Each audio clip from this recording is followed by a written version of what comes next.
Hello नमस्ते सत श्री अकाल अस्सलाम वालेकुम। स्वागत है आपका हमारे यूट्यूब चैनल सिनेमा ग्राफिक्स में। और आज मैं रिसेंटली नेटफ्लिक्स पर रिलीज़ हुई polish horror come slasher film nobody sleeps in the wood tonight film की स्टोरी को एक्सप्लेन करूंगी। इस फिल्म की IMDb रेटिंग है 4.8 आउट ऑफ 10 और इसके राइटर डायरेक्टर हैं बार्टोट्स कोवल्स्की। फिल्म की स्टार्टिंग में हम एक पोस्टमैन को देखते हैं जो फॉरेस्ट के पास बनी एक ओल्ड हाउस में लेटर डिलीवर करने आया था। घर के अंदर एक लेडी लाउड म्यूज़िक लगाकर ब्लड स्टेन्ड क्लोथ्स को क्लीन कर रही थी। हम अब वॉल्स पर एक ट्विंस की फ़ोटो देखते हैं जिसके बारे में हमें आगे पता चलेगा। पोस्टमैन डोर बैंग करता है पर उस लेडी को सुनाई नहीं देता। अब पोस्टमैन घर के बैक एंट्रेंस की ओर जाने लगता है, तभी उसे बेसमेंट से किसी की तड़पने की आवाज़ सुनाई देती है। अब वो बेसमेंट के विंडो को खोलता है तो उसे शॉक लगता है। वहाँ पर एक क्रीचर था जो तड़प रहा था। पोस्टमैन उसे बाहर निकालने जाता है पर उससे हो नहीं पाता। वो अब मदद लाने के लिए जैसे ही पीछे मुड़ता है वो क्रीचर उस पर ही हमला कर देता है। अब स्टोरी 30 साल आगे बढ़ती है। अब उस फॉरेस्ट प्लेस को एक कैंप के तौर पर यूज़ किया जा रहा था। ये एक कैंप था जहाँ पर 50 बच्चे जो मोबाइल और इंटरनेट से एडिक्टेड थे वो डिटॉक्स होने के लिए आए थे। इन सबको ग्रुप्स में बांटा गया था और हर एक ग्रुप के साथ एक गाइड था। अब कैंप मैनेजर बच्चों से कहता है इस कैंप को एक हॉलिडे की तरह ट्रीट करो, नए फ्रेंड्स बनाओ, नेचर को एंजॉय करो और सोचो कि आप यहाँ क्यों हैं। आप मोबाइल, लैपटॉप, इंटरनेट से इतने एडिक्ट हो गए हैं कि अब आपसे ऑफलाइन नहीं रहा जाता। यहाँ पर आप नए स्किल सीखेंगे, अपने आप को फिर से महसूस करेंगे। मैनेजर अब सबको अपने अपने फ़ोन्स, टैबलेट्स को जमा करने के लिए कहता है। वो एनर्जेटिकली सबको कैंप एंड्रोलाइन में वेलकम करता है जिस पर बच्चे डल होकर क्लैप्स करते हैं। अब हमें फिर से वो घर दिखाया जाता है जहां वो लेडी अब ओल्ड हो गई थी। उसने उस क्रीचर के लिए एक हिरन का शिकार किया था। अब जब वो बेसमेंट में उस हिरन को डालने जाती है तो उसका पैर फिसल जाता है और वो बेसमेंट में गिर जाती है। वो क्रीचर अब उसे भी मारकर फर्स्ट टाइम बेसमेंट से बाहर निकलता है। यहाँ पर क्लियरली हम देखते हैं कि वो इंसानों जैसा है और उसकी 2 बड़े अगली लेग्स हैं। कैंप में सभी बच्चे अब ट्रैकिंग के लिए रेडी हो रहे थे। हम जॉयसा नाम की एक गर्ल को देखते हैं जिसके हाथ पर एक चोट थी जिसे उसने रुमाल से छुपाया था। वो हमेशा डिप्रेस्ड रहती थी। अब एक लोकल प्रीस्ट वहां आता है और सभी बच्चों के लिए प्रे करता है। उन फोन्स और टैबलेट्स पर होली वाटर छिड़कता है, इम्प्लाइंग कि too much technology is evil. अब इज़ा नाम की एक गाइड 5 बच्चों की एक ग्रुप को लीड करती है जिसमें जोसिया, एनीलिया, बार्टेक, डेनियल और ज़ुलेक नाम के बच्चे थे। ये लोग अब अपना सारा सामान लेकर 3 दिन की ट्रैकिंग पर निकलते हैं। ज़ुलेक और जोइसा से अपना इंट्रोडक्शन देता है और वो कैजुअल बातें करते हैं। इसी बीच बार्टेक और डेनियल के बीच किसी बात के लिए हल्की फाइट हो जाती है जिससे बार्टेक के पैर पर चोट लग जाती है। जोसिया अपने पास वाली पॉकेट नाइफ से उसकी बैंडेज को काटती है। अब ज़ुलेक एक जगह बिना देखे सूसू कर रहा था। बीच में ही वो ज़मीन पर एक मरा हुआ हिरन को देखता है और थोड़ा डर जाता है। वो बाद में बाकी लोगों को वहाँ बुलाता है जिसे देखकर इज़ा कहती है कि एक जानवर का काम नहीं हो सकता, एज इन जानवर अपना शिकार पीछे नहीं छोड़ता। अब जोसिया को कुछ आवाज़ सुनाई देती है और पेड़ के पीछे एक डिमोनिक हैंड भी दिखता है। अब बच्चे आगे बढ़ते हैं और एक प्लेस पर अपना टेंट बांधते हैं। रात में गाइड सबकी फाइल पकड़कर उन्हें वहां आने के रीज़न एक्सप्लेन करने के लिए कहती है। बेसिकली ये एक ग्रुप थेरेपी सेशन था। ज़ुलेक कहता है मैं पोलैंड का नंबर 2 यूट्यूब गेमर हूँ। मेरे पास लगभग 1 मिलियन सब्सक्राइबर्स हैं। इसे बनाने के लिए मैंने कई बार स्कूल को बंक किया, इसलिए मेरे पेरेंट्स ने मुझे यहाँ भेज दिया। मैं कोरिया में हो रही गेमिंग चैम्पियनशिप में हिस्सा लेना चाहता था, अब वो मुमकिन नहीं है। अब एक जंगली फॉक्स उनके टेंट के पास आता है जिसे इज़ा भगाती है। आधी रात को डेनियल टेंट से बाहर निकलकर लेक के पास सिगरेट पीने बैठता है। एनीलिया अब वहाँ आती है। यहाँ पर डेनियल अभी तक वर्जिन था पर एनीलिया प्रो थी। वो अब उसे प्रोटेक्शन देकर उससे हुकअप करती है। डेनियल इससे खुश था। वो एनीलिया के जाने के बाद अपने इंस्टा पर स्टेटस चेंज करने जाता है। उसने एक मोबाइल को सबसे छुपा के लाया था। जैसे ही वो अपडेट करने जाता है तभी वो घर वाला क्रीचर वहाँ आकर उसे पकड़ लेता है। वो देखने में इंसानों जैसे ही था पर अगली और स्ट्रॉन्ग था। वो डेनियल को पेड़ से पटक पटक कर मारता है। नेक्स्ट मॉर्निंग जॉयसा एक ड्रीम के साथ उठती है जहाँ पर वो अपनी फैमिली के साथ एक कार में कहीं जा रही थी। जहाँ उसके डैड ड्राइव कर रहे थे, उसकी मॉम की ग्रुप सेल्फी लेने के चक्कर में कार एक्सीडेंट हो जाता है। अब इज़ा को डेनियल कहीं नहीं मिलता तो एनेलिया अपने हुकअप वाली बात बताती है। जॉयसा उस पेड़ पर ब्लड मार्क्स को ऑब्जर्व करती है।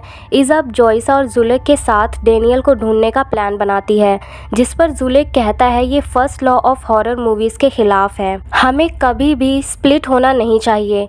इज़ा अब फिर भी उसे फोर्स करके ले जाती है। एनेलिया और बार्टेक कैंप साइट पर ही वेट करते हैं। अब ये तीनों डेनियल को ढूंढते उसी क्रीचर के घर पर आते हैं। घर एकदम वीरान था और बदबू भी आ रही थी। घर के अंदर जाते हैं, इन्हें वो बेसमेंट मिलता है। जॉयसा और इज़ा उसके अंदर जाते हैं। यहाँ पर जॉयसा को डेनियल की कटी हुई बॉडी दिखाई देती है, जिसे देखकर वो हैवी ब्रीदिंग करने लगती है। तभी वो क्रीचर फिर से घर पर आता है, जिससे जुलेक भी डर कर अब बेसमेंट में जाता है। वहाँ के विंडो से जुलेक और जॉयसा बाहर निकलते हैं। जब इज़ा भाग रही थी तब डेनियल का फ़ोन बजने लगता है और वो क्रीचर भी नीचे आता है। इज़ा मोबाइल को लेने जाती है तो वो क्रीचर उसके हेड को काट कर विंडो से बाहर फेंकता है। ये दोनों बच्चे एकदम डर कर वहाँ से भागने लगते हैं। टेंट साइट पर बार्टेक एनेलिया से कहता है वो एक गे है और पोलैंड में गे होना एक कर्स है। एनेलिया कहती है उसे भी लोग बिम्बो ब्लॉन्डी कह के चिढ़ाते हैं। वो क्रिटिसिज्म को सीरियसली ना लेने की एडवाइस देती है। उधर जॉयसा और जुलेक घर से दूर भागते हैं।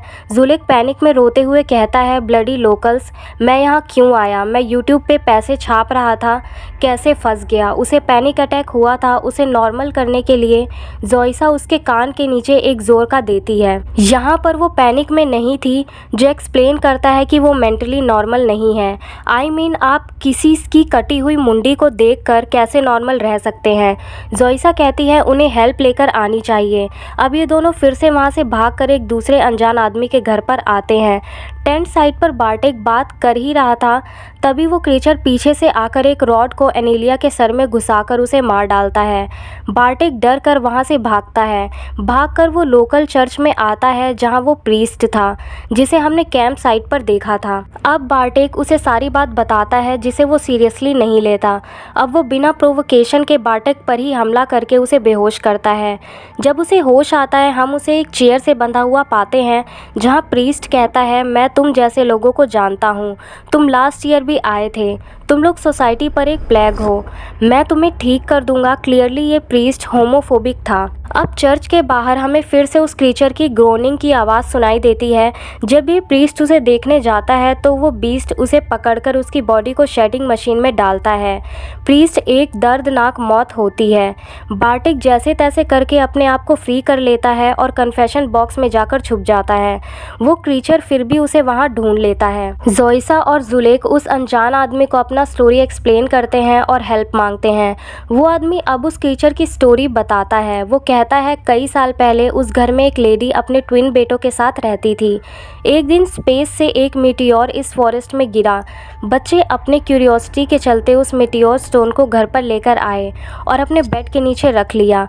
रात में जब वो सो रहे थे तब उनमें से एक ब्लैक लिक्विड निकला जो उन दोनों को कंज्यूम कर लिया। बच्चे इससे मुटेट हो गए और अगली फेस वाले बीस्ट बन गए। उन्होंने अपने पालतू डॉग को ही खा लिया। नेक्स्ट मॉर्निंग उनकी मॉम उन दोनों को देखकर डर गई और उन्हें हमेशा के लिए अपने बेसमेंट में ही बंद कर दिया। वो सालों तक उन्हें वहीं खाना देती थी। लगता है वो अब भी उनका शिकार हो गई है। वो आदमी अपनी 2 कटी हुई टांगों को दिखाकर कहता है ये भी उन्हीं की वजह से हुआ है। यहाँ पर ये वही पोस्टमैन था जिसे हमने फर्स्ट सीन में 30 साल पहले देखा था। अब वो आदमी उन बच्चों को उसके घर पर ही रुकने का आइडिया देता है, जहाँ फूड और सिक्योरिटी दोनों था। उसके घर पर भी फ़ोन नहीं था और नियरेस्ट विलेज उसके घर से 2 दिन की दूरी पर था। जुलेक को ये आइडिया ठीक लगता है पर जॉयसा रेडी नहीं होती। जॉयसा कहती है उन्हें कैसे भी करके डेनियल का मोबाइल हासिल करना चाहिए, जिससे रियल हेल्प आ सकती है। ये दोनों फिर से उस घर को जाते हैं। जॉयसा जुलेक को अपना नाइफ देकर फ्रंट डोर से उस क्रीचर को डिस्ट्रैक्ट करने के लिए कहती है। जुलेक हिम्मत करके जाता है और जॉयसा भी विंडो से बेसमेंट में घुसती है। वो मोबाइल चुरा के भाग ही रही थी, तब वो क्रीचर आकर उसे पकड़ लेता है। फॉर स्ट्रेंज रीज़न वो उसे मारता नहीं है बल्कि किस करने जाता है। तभी जुलेख पीछे से आकर उस पर हमला करता है, जिस पर वो क्रीचर गुस्सा होकर उसे मार डालता है। इस फाइटिंग के बीच जोइसा को भी चोट लगती है और वो बेहोश हो जाती है। यहाँ पर हम उसका एक और ड्रीम देखते हैं, जहाँ एक्सीडेंट के बाद उसके डैड बच गए थे। वो आग में लिपटे थे और हेल्प मांग रहे थे। जोइसा उसे देखती है पर हेल्प नहीं कर पाती। बेसमेंट में जब जोइसा को होश आता है तो वो देखती है कि जुलेख तड़प कर मर रहा है। वो नाइफ उसके पेट पर था। जुलेख उसे निकालने के लिए इशारे से कहता है ताकि वो जल्दी मर जाए। जोइसा भी रोते हुए उसे निकालती है। यहाँ उस क्रीचर ने उसे चेन से बांधा था, एज इन वो उसे उसके पास ही रखना चाहता था। जोइसा अब नाइफ से अपना चेन लॉक खोलती है और वहाँ से भागने लगती है। अब यहाँ पर आपने नोटिस किया होगा कि जोइसा के हाथ पर चोट का निशान था। बेसिकली उसने अपने हाथ की नसों को काट लिया था। वो एक्सीडेंट के बाद सुसाइडल बन गई थी और उसने सुसाइड भी ट्राई किया था। उसे इस गिल्ट से बाहर लाने के लिए ही इस कैंप में भेजा गया था, जो अब एक नाइटमेयर में बदल गया था। जोइसा अब डिसाइड करती है कि मरना है तो मार के ही मरेंगे। वो अब वहाँ पर रखी बिग सॉ को उठाती है और धीरे धीरे बेसमेंट के घर से अंदर आती है। वहाँ पर वो क्रीचर सो रहा था। अब जोइसा अपने सारे इमोशंस को, गिल्ट को, फियर को, ग्रीफ को बाहर निकालते हुए उस पर लगातार हमला करती है, उस क्रीचर को मार डालती है। अब उस पोस्टमैन के घर पर कोई आता है और वो क्रीचर समझकर गोली चला देता है। बाद में देखने पर पता चलता है कि वो बार्टेक था, जो अपेरेंटली चर्च से बच गया था। अब वो गोली लगने से मर जाता है। अब एक पेट्रोलिंग पुलिस ऑफिसर एक प्रोस्टिट्यूट को बताता है कि उसका जॉब कितना बोरिंग है। उसके यहाँ कोई क्राइम नहीं होता और उसने अपना गन आखिरी बार 30 साल पहले ट्रेनिंग में चलाया था। तब उसे रेडियो पर एक मैसेज मिलता है, जहां हमें पता चलता है कि 2 लोग पीकर फॉरेस्ट में एंजॉय कर रहे हैं। जोइसा अब घर से भागती है और इसी पेट्रोलिंग ऑफिसर के पास आती है। वो रोते हुए सब कुछ बताती है। अब दोनों कैंप साइट की ओर जाने लगते हैं, जहां रास्ते पर दूसरा ट्विन क्रीचर पड़ा था। पुलिस ऑफिसर को लगता है कि कोई मर गया है और वो उसे चेक करने जाता है। जोइसा चिल्लाकर मत जाने के लिए कहती है, पर वो नहीं सुनता। वो क्रीचर अब ऑफिसर की बॉडी को टुकड़े कर मार डालता है। ऑफिसर गन नहीं चला पाता, एज इन उसकी प्रैक्टिस छूट गई थी। जोइसा कार में बैठकर चिल्लाती है और अब वो खुद कार ड्राइव करके गाड़ी उस क्रीचर पर चढ़ा देती है। 1-2 बार गाड़ी के नीचे से कुचले जाने पर वो क्रीचर वहीं मर जाता है। जोइसा रोते हुए वहाँ से कार में भागती है। अगले सीन में हम 2 ड्रंकयार्ड्स को देखते हैं, जो फॉरेस्ट में हिटलर का बर्थडे सेलिब्रेट कर रहे थे। इनके ही बारे में ऑफिसर को रेडियो पर खबर मिली थी। अब वो रोड पर उस क्रीचर की बॉडी को सामने आते हैं और वो क्रीचर फिर से ज़िंदा हो जाता है। घर के बेड पर उसका ट्विन भी ज़िंदा होता है और फिल्म यहीं पर एंड हो जाती है। तो ये थी film nobody sleeps in the woods tonight film की story. Plot line pretty basic slasher film की तरह है, जिसको आपने कई सारी हॉरर फिल्म्स में देखा होगा। प्लॉट कई जगह इनकंसिस्टेंट भी है, जैसे कि बार्टेक उस चर्च के कन्फेशन बॉक्स से कैसे बाहर निकला। यहाँ पर एक थ्योरी है कि एक ट्विन क्रीचर गे था और दूसरा स्ट्रेट, इसलिए उसने जोइसा को बेसमेंट में चेन से बांध दिया था। दूसरा गे ट्विन बार्टेक को किडनैप करके रखना चाहता था, पर बार्टेक समहाउ भाग गया। जोइसा को एक डिमोनिक हैंड दिखा था, उसके बारे में भी फिल्म में ज़्यादा दिखाया नहीं गया है। ये सब आपको इनकम्प्लीट लग सकता है, बट फिर भी ये एक एन्जॉयबल फिल्म है, जहाँ नया आपको कुछ नहीं मिलेगा। अगर आपको ये हिंदी एक्सप्लेनेशन अच्छी लगी हो तो वीडियो को लाइक, शेयर और कमेंट करना मत भूलिएगा। और अगर चैनल पे नए हैं तो चैनल को सब्सक्राइब कर लीजिए और बेल आइकन को भी ज़रूर प्रेस कर दीजिएगा, ताकि हमारे वीडियोस की नोटिफिकेशन आपके पास सबसे पहले पहुंचे। और हमारी इंस्टाग्राम आईडी की लिंक भी आपको डिस्क्रिप्शन बॉक्स में मिल जाएगी, तो जाइए और उसे फॉलो कीजिए, ताकि हमारे चैनल की अपडेट्स आपको वहाँ पर भी मिलती रहे। Thank you.